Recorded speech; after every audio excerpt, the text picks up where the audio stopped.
뭐 사실 다른 이유 때문이지만 이런 철거 업체, 비계구조물 해체 업체에서 저희 용산참사 진상규명위원회를 찾아온 적도 있었습니다. 용산참사 뭐 장례 치르고 한참 후에, 물론 이제 다른 관계 법령 개정 문제 때문에 저희 쪽에 뭔가 얘기를 나누고 싶어서 왔다고 하는데, 그 사람들이 하는 하소연 중에 이런 얘기도 있었습니다.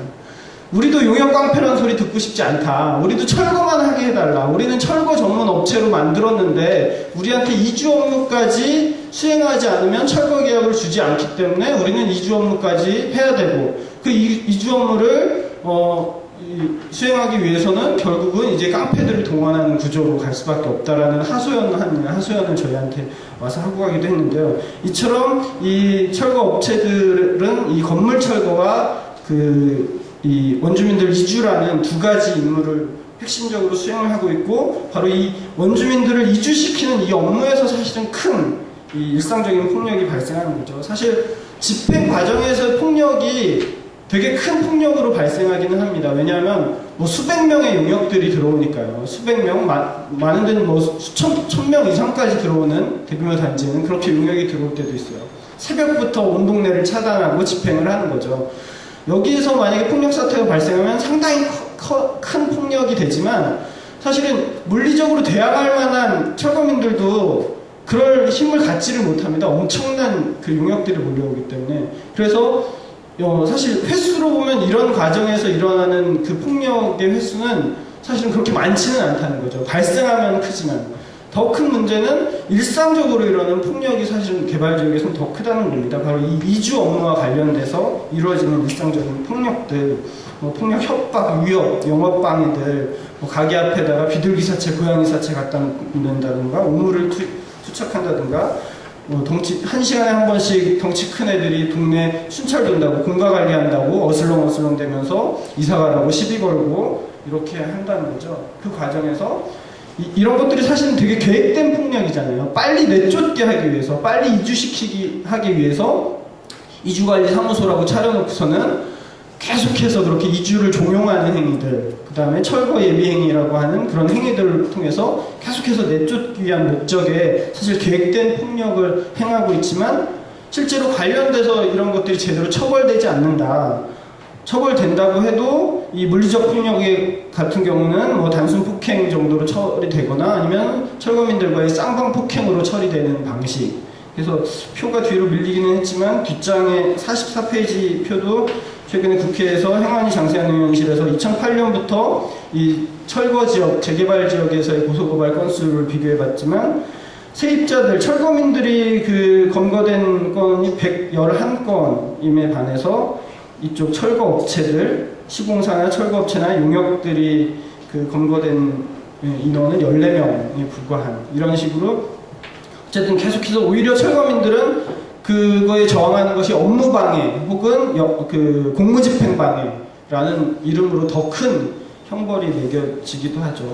그 다음에 이들의 폭력이 상당히 계획적이라는 게, 사실 세대위나 철대위가 초기에 구성될 때 아직 힘이 약할 때 그 세대위나 철대위 주요 임원들에게 시비 걸기 형식으로 시비를 걸거나 혹은 뭐 술을 취한 척하고 시비를 걸어서 거기서 뭐 집단적인 폭행 혹은 뭐 칼로 얼굴을 긋는다든지 이런 행동을 하면, 이게 물론 폭처법 처벌은 받죠. 근데 그게 단순히 뭐 술 먹고 행한 폭력이거나 그냥 시비가 붙어서 행한 폭력이 아닌데 사실 계획된 폭력이죠. 철대위 초기에 그런 일이 발생하면 세입자 대책이나 철거민 대책위원회들이 활동을 못하게 됩니다. 이 초기부터 그런 무서운 상황들을 경험하게 되면, 그걸 노리고서는 이 철대위를 와해시키기 위해서 그런 계획된 폭력을 함에도 불구하고 그게 계획된 이 폭력으로 처벌받지는 않는다는 겁니다. 그래서 저는 어쨌든 그 경비업법 개정이 반드시 필요하고 빨리 개정돼야죠. 사실 너무 오래 끌었어요, 경비업법 가지고. 이건 빨리 개정이 돼야 되는데, 문제는 이 폭력에 대한 처벌만으로 폭력을 없앨 수 없다는 거죠. 아까 이 개발 사업에서 흔히 철거 업체가 얻는 이득의 구조만을 보더라도 폭력 행위를 처벌한다고 해서 이 막대한 이득이 남는 이 개발 사업에서 이득을 포기하진 않을 거기 때문에 근본적인 대책들이 있어야지 된다라는 거고요. 그리고 현행 철거 용역 깡패들의 폭력이 대부분 어쨌든 합법적인 법 테두리 내에서의 자기네들의 법적 절차를 추진하는 과정에서 발생을 하는 거거든요. 뭐 명동에서 극심한 폭력 사태가 있었죠, 최근에. 근데 관련돼서 그쪽 그 명동 도시환경정비사업 주식회사 인터뷰들 언론에 한 거 보면은 우리는 법적인 절차대로 진행을 하는데 저들이 우리의 법적 절차를 방해를 하고 있다, 업무를 방해하고 있다, 이런 얘기를 하고 있는 거거든요. 한편으로는 맞는 말이에요. 그만큼 지금의 개발법들이 그들이 흔히 그러니까 거기 세입자들이나 거기 개인들에 대한 것들을 방어해주지 않고 개발업자들의 이득을 위해서 추진될 수 있도록 절차를 허가해주고 있기 때문에 그런 폭력이 그 가운데서 발생을 하고 있다는 거죠. 법의 테두리 안에서. 뭐 작년에 그 동절기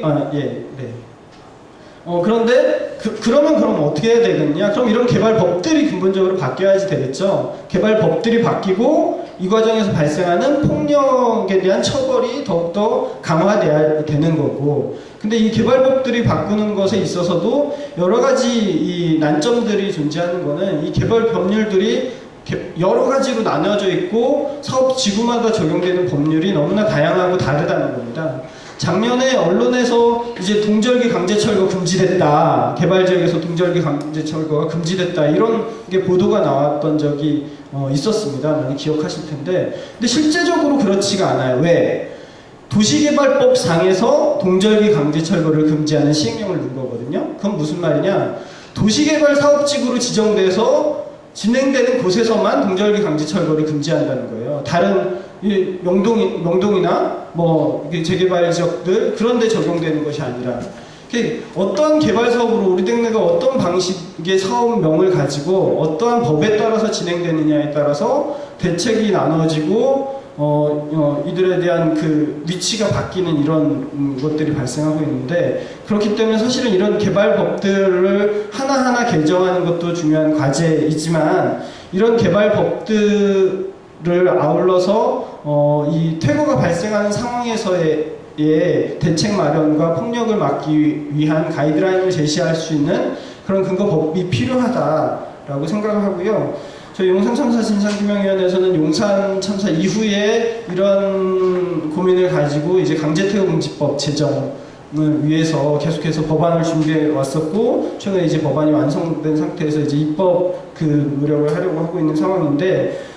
이 강제퇴거금지법을 통해서 사실은 그러니까 경비업법만으로 폭력의 구조를 단절시킬 수 없는 그 한계를 좀 벗어나야지 된다. 이 경비업체들이 사실 경비업법 자체가 시설 경호, 요인 경호, 뭐 특수 경호, 그런 경호업을 육성 발전하기 위해 만든 법이거든요. 그렇기 때문에 이것을 가지고 철거 그 용역 깡패들을 규제하는 규정들을 아무리 삽입을 하더라도 이 법안 자체가 완결성을 지니기 어렵기 때문에 이런 저희가 준비하고 있는 이제 강제퇴거금지법을 통해서 이런 이주와 관련된 일상적인 폭력도 막고 근본적인 개발 사업에서의 폭력을 막을 수 있어야지 된다라는 거고요. 특히 사실 이 폭력이 발생하는 거는 이 경비법을 개정해서 뭐 욕설을 하지 않고 복장을 단정히 하게 하고 무기를 소지하지 않게 하고 뭐 이렇게 아무리 한다 그래도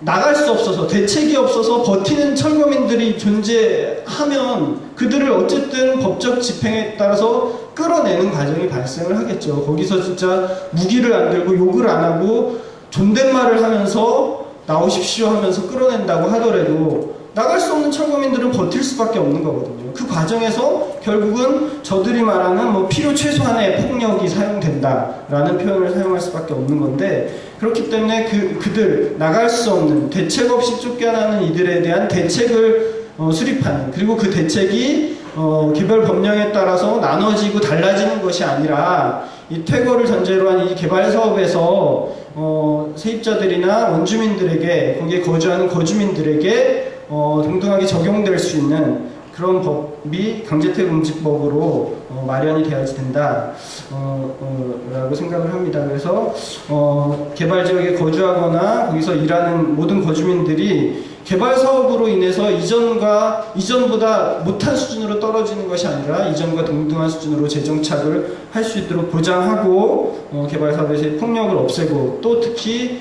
이 본격적인 철거가 이루어지기 이전부터 사실은 이주를 목적으로 벽에 구멍을 뚫거나 아까 이근혜 위원장님이 말씀하신 철거 예비 행위들이 이루어지는데 사실은 그건 그야말로 빨리 쫓아내기 위해서 동네를 슬럼화하는 거거든요.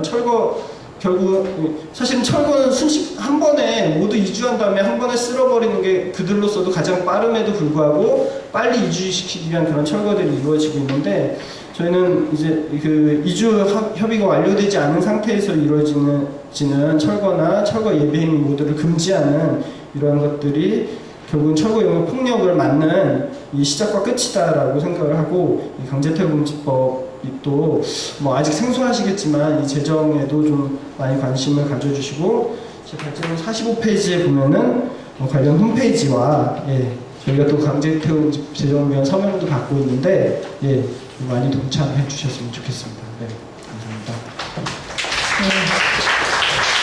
저희 발제자의